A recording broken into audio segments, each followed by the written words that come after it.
Hey, am I on? Hey, hi everybody. Zazoo Plazz. Leslie the Little Plastic Zazoo Plazz back for my weekly report from the woods.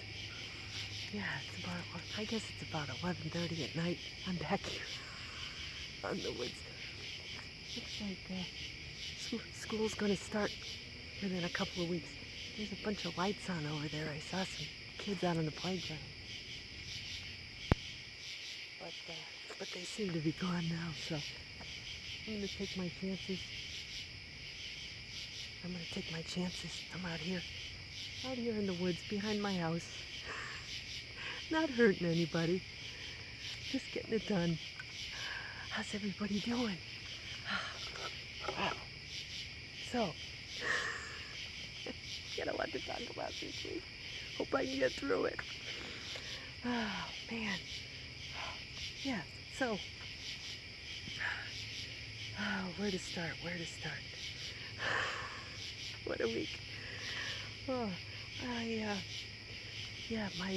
my son, my youngest son, moved into his off-campus apartment up near Yukon this week. So he's back and forth. There's all kinds of stuff. There's like, I come down in the morning, there's all kinds of like pieces of, of beds hanging, like standing up against the wall, and there's like, clothes strewn all over the place. There's, mosquitoes, all kinds of like, he took a lamp and then he broke, so it's, there's this broken lamp sitting in the middle of my living room. Any of you other Gen X parents out there who have kids in college, you know what I'm talking about. You know.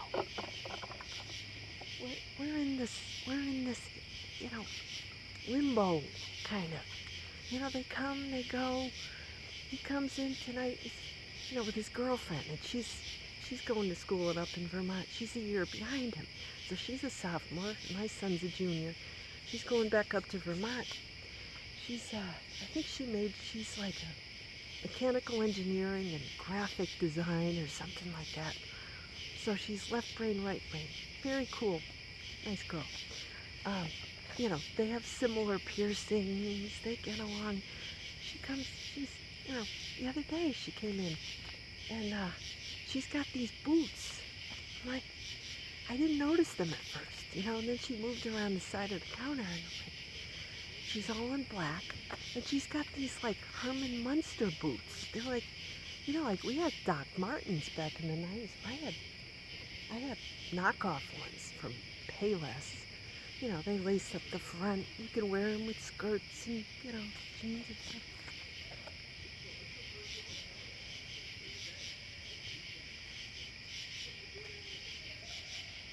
There's people over there. Hopefully I can continue with my report. I think they're just in the playground. But, yeah, she's got these Herman Munster boots. They're like this high.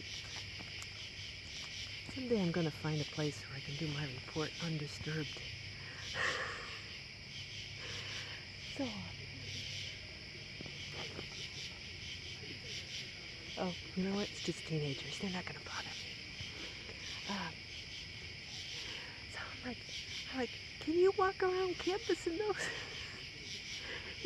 and my son's like, she stomps. She stomps. So, anyway, these kids today, they're quirky. But I can do quirky.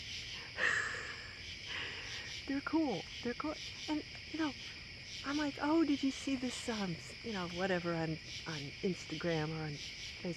She's like, oh, I don't do TikTok or Facebook or Instagram. I'm like, I was gonna check her pulse because I'm like, what?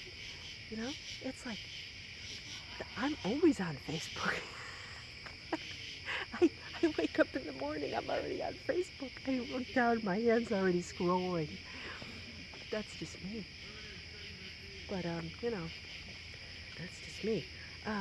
So that's, and then, so, my husband got a real big kick this week out of presenting me with an envelope for jury duty. They want me back end of this month. I'm like, no, just no. I don't like judging people, and I certainly don't like disrupting my routine. So, you know, I'm going to have to show up. Maybe not, though. If I call, I think, okay, so I put it off once. And then he said, like, the least likely time to get called is the week school starts, you know? So I'm thinking, if I luck out,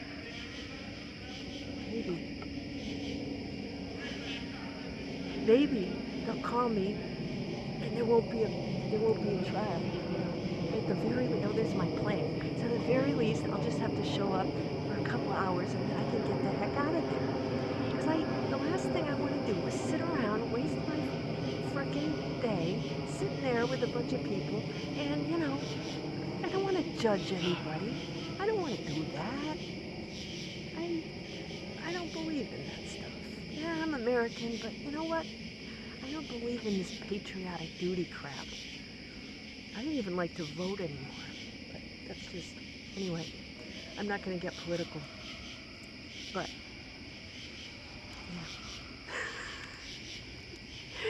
yeah. Talk about life, liberty, and the pursuit of whatever the hell I feel like doing or not doing. As long as it's legal, I don't want to hurt anybody. I just want to just leave me the hell alone. Anyway, I'll probably vote. I'm just blowing off steam. I don't want to talk about that, and I certainly don't watch the news. So I really, you know, I'm a humorist. I'm just observing, and in very Gen X way. I don't really, you know, it's all part of the circus to me. Anyway, I'm just skating along in the middle, kind of, ooh, look at that, Just want to do my little report. Leave me alone. Anyway, creativity, that's what I'm about. I don't want to get into anything with anybody. Just you live your life, I'll live my life. You know, go have my chicken fajitas and watch a show. Oh, I watched a show last night. That's what I'm getting into right now. Yeah, it was the story of this Hollywood guy, Alan Carr. I guess his real name was like Alan Solomon or something. He was a Jewish guy. You know, and I never knew anything about it. I remember, I had this moment. It was the summer of 1979. I guess I must have been 13. And it was before I started high school. And I remember I still had a record player. I had a stereo. And I was playing, you know, I was listening to the radio or something. And I was looking at one of those People magazines or the teen. It wasn't even a teen magazine. It was like one of my mother's tabloid things. And it had on the cover, now these were the days of the Bee Gees and that, you know, that RSO label that was everywhere. It was like the company that produced the Bee Gees and like Saturday Night Fever and all that. It was like a little cow or a little bull. It was red. So that, you know, I had, okay, so that past year, I guess it was Grease came out. I saw Grease. I was of that generation. I was, you know, 12, 13 this summer. 12, almost 13 this summer Grease came out. It was a big deal. So I'm looking at this magazine, and ELO is on the radio, and they're playing "Don't Bring Me Down." That was the song of summer of '79. I guess August 24th, 1979. It was the single that was released from in the UK. It was released August 24th, 1979. "Don't Bring Me Down" by ELO, Electric Light Orchestra. Now, they were called pop music with strings, string section. I mean, they were like, you know, pop, rock, disco kind of thing, you know? I mean, it was like a disco. Jeff Lynne is the guy who was and I love them, love them. Um, but I didn't understand any of this stuff. That's the song that had that, you know, don't bring me down, Bruce. Everybody thought it was Bruce, but it was actually this made-up word called Gruß, which means, they think it means maybe greetings in German. But he just put that word in there. He just kind of made it up. It sounded like Bruce to me, to my ears. It's like, or gross, like gross, like gross. Bruce, Bruce, Bruce. For years I wondered, until the internet came. Gen Xers like me, we didn't know who the hell Bruce was, or Gruß, or gross, Gruß, or goose. One time I think I thought it was goose. Don't bring me down, goose. Gus, Bruce, whatever. Bruce. Anyway, so that's one of those mysteries that was solved for me when I finally realized that they're singing some made-up word. Anyway, it goes, doesn't it? It goes. Yeah. So that was from their Discovery album. And so, yeah, the irony was that people called them, they always had strings up till this point. And then this was their biggest hit in the U.S. It got like to number 4, and it had no strings on it whatsoever. So that kind of paved the way to other songs that didn't have strings on them. Like Hold On Tight to Your Dream. Yeah, so one other thing about this song, it was on their album. I guess it was dedicated to the NASA Skylab. I did not know. It burned up in the atmosphere over the Indian Ocean, July 11th, 1979. And that was kind of something. And their album was Discovery. It was called Discovery. And the guy, Brad Garrett, who was on Everybody Loves Raymond, apparently was dressed up in a turban, like a Middle Eastern kind of thing, which you could do back then, and people wouldn't attack you. I mean, that was the late 70s. These were the boomers. They did whatever they wanted in the 70s. Anything went. And people didn't, judge or shame you. So apparently he had the whole turban thing going on with the sword on the back cover. I mean, I never had albums. I didn't buy those albums. I had, a couple of 45s, KC and the Sunshine Band, and I had the Grease album and a couple of Bee Gees. And then that was the extent of it, because then we went into cassettes. So everything, I have a little box of albums, and most of them are childhood ones, like Sesame Street, stuff like that. I had Kitty albums. And then I had, a few Bee Gees, Andy Gibb. I think I had Sean Cassidy, and that was it. There was like a few years. Oh, and the Eagles' Greatest Hits, the blue one. I have that one. And I was just thinking this week, I got the Beatles Revolver. The only reason I have it is my older boomer cousin, Lisa, got sick of it and gave it to me when I was like 10. It came out in '66 when she was like 8. 7. She was born in '59. So she was like going through her stuff. She's like, here, have this, They never let us listen to albums. I mean, maybe a little bit. But, it was my older boomer cousins, they kept to themselves. They wouldn't let me and my cousin, who's my age, they wouldn't let us in, They were 8 years older, They had their own little powwow, their own little, whatever the hell they talked about. We were in the kitchen making lemonade, little Dixie cups and sugar and, lemon and stuff. My grandmother, she'd get us set up in there.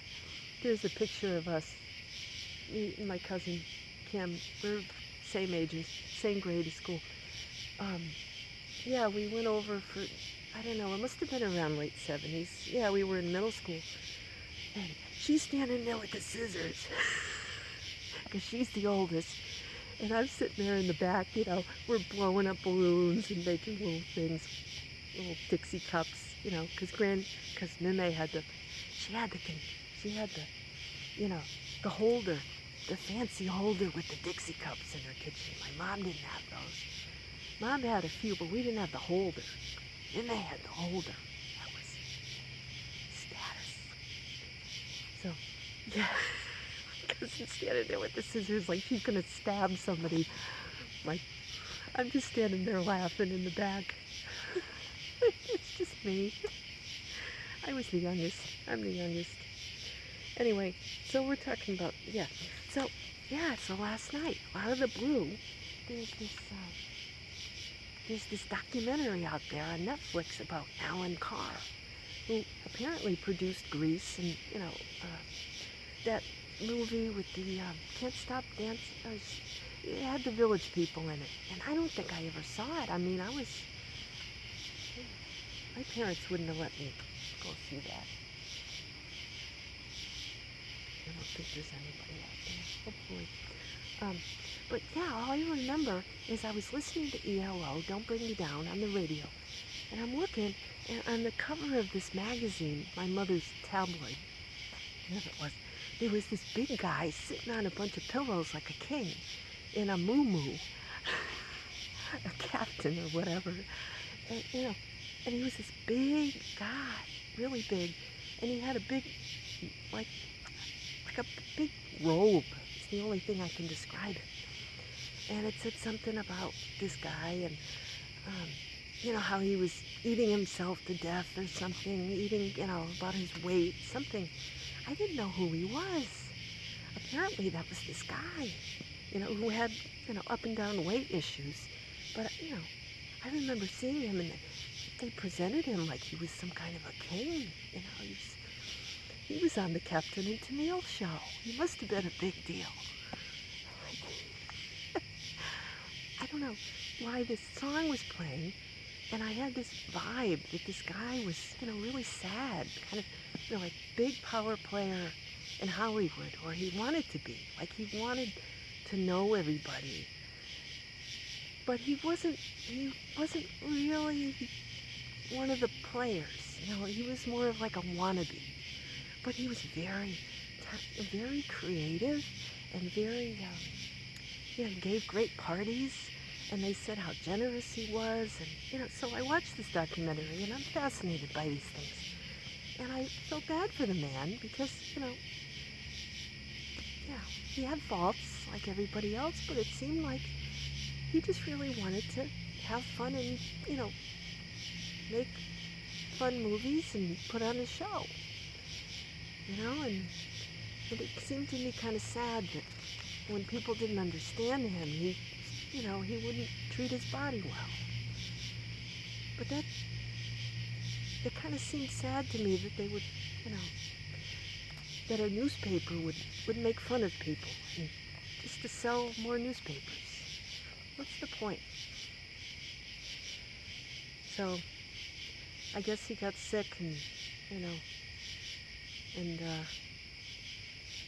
he had some kind of, I don't know, I forget what it was I don't want to ruin it for you in case you want to watch it, but, when you're kids and you see these things, when you're 13, 12, 13 years old, a lot of things were coming at us in the 70s. The disco stuff was going on, disco ducks, and jump roping. I was roller skating with my friends. We'd go roller skating and to disco music. We didn't go to discos. We went roller skating. We went to arcades. That was the 80s. But, yeah, growing up in the 70s there was a lot of stuff going down, a lot of serious stuff. But it was a very silly time on the other hand. Look at the way they dressed us.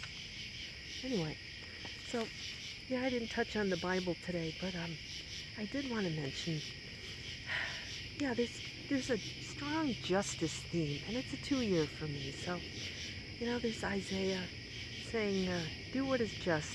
Salvation is upon us.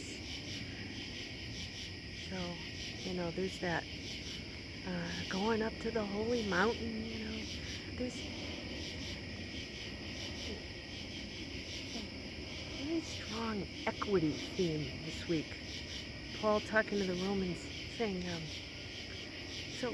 so basically he's saying,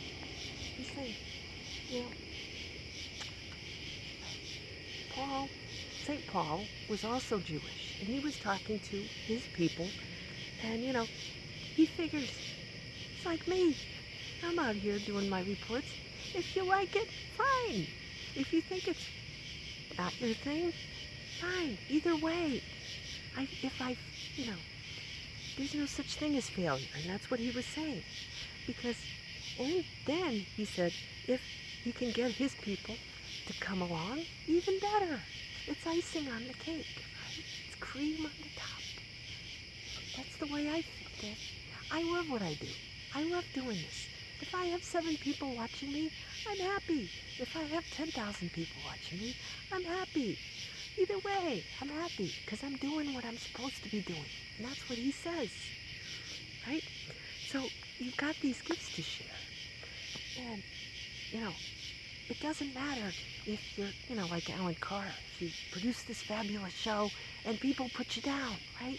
He was sad. He said, don't bring me down. Don't bring me down. He was all excited. The day after that, it was 1989, and he did this big, I don't remember it. I was 23. I must have watched it. Apparently, it was this extravagant Academy Awards show, which, the end of the 80s, why not go out with a big bang? He had the best time. And then the next day, the critics were all, putting him down. Oh, it wasn't professional. It wasn't blah, blah, blah. It's show business.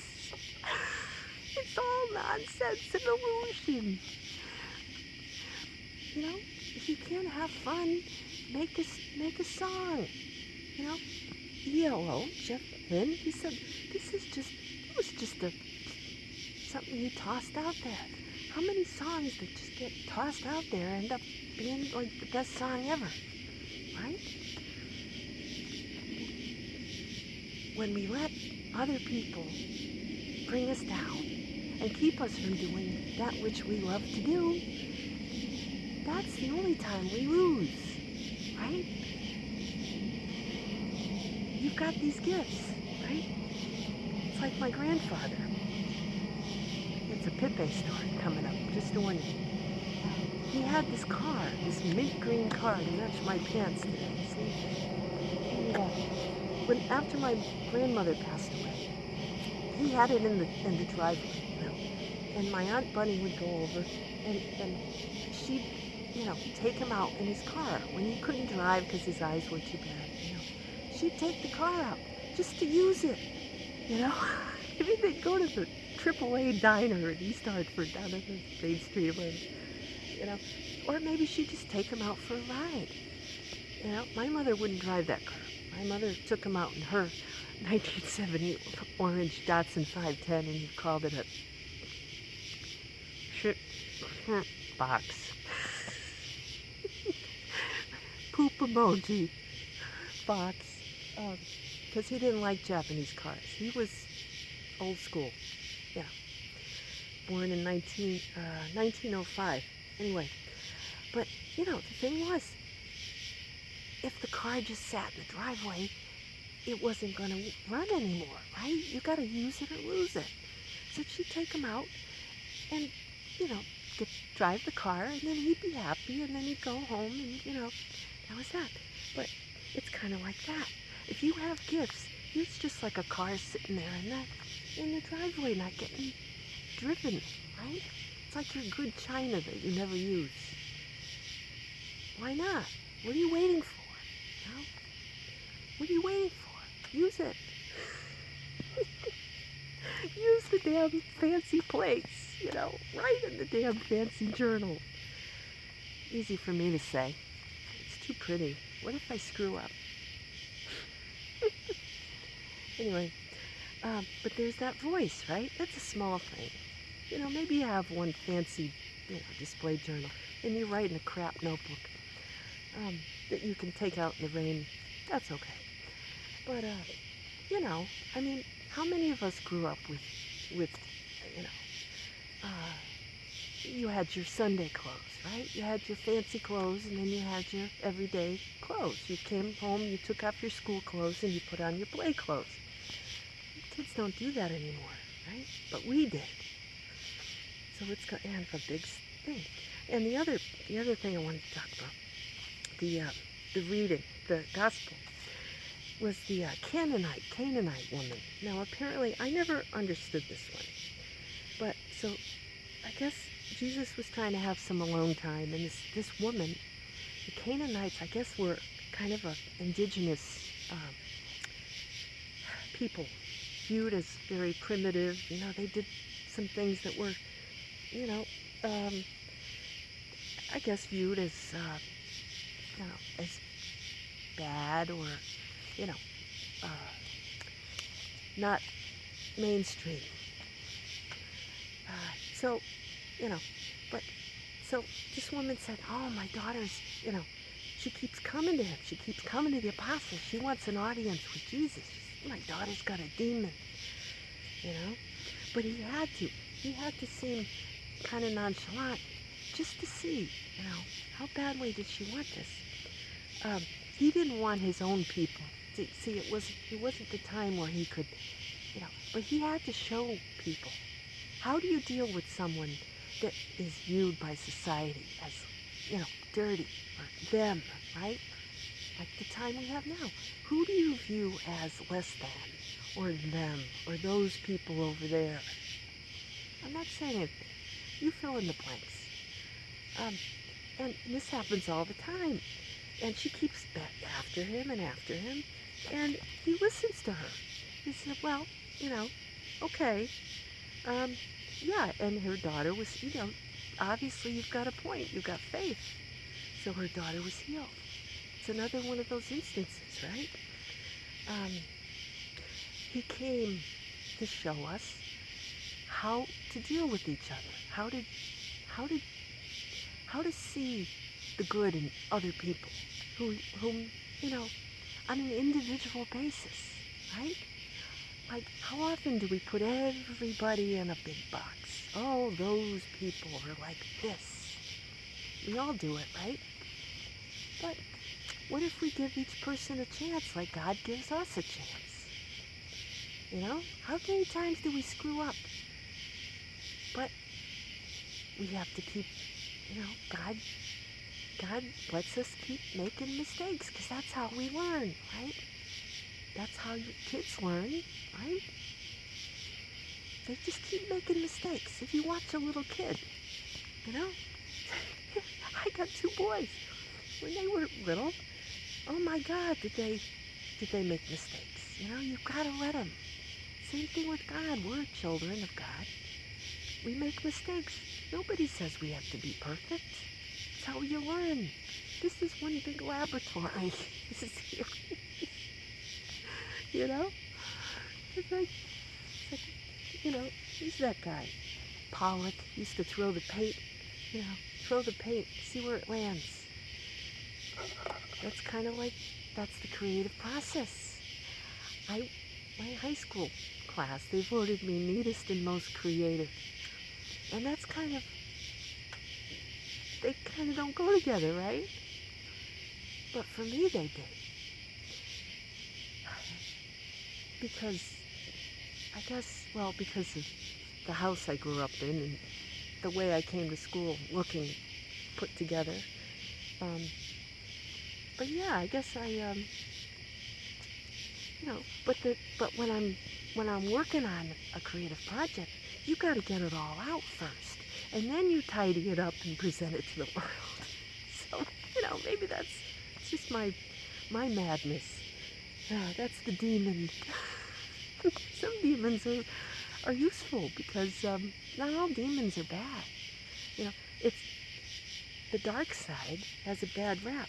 But it's like you remember those, just one more thing. Remember those boards we had when we were kids? Those toys? It was like it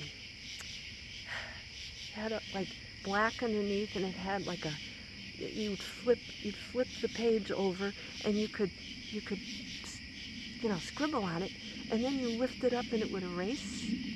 Not etch and sketch, but it was like a pad that came with a little pencil and you could write on it.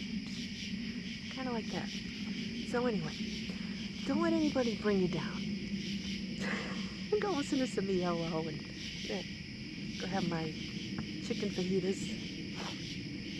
Hope I don't have too many bug bites from being out here. But so, yeah, get up off the floor, carry on, have a great week, and enjoy, and happy back to school. Good luck to, hope all the kids out there have a great year, if you've got kids going back to school or campus. And talk to you next week. See ya. Bye.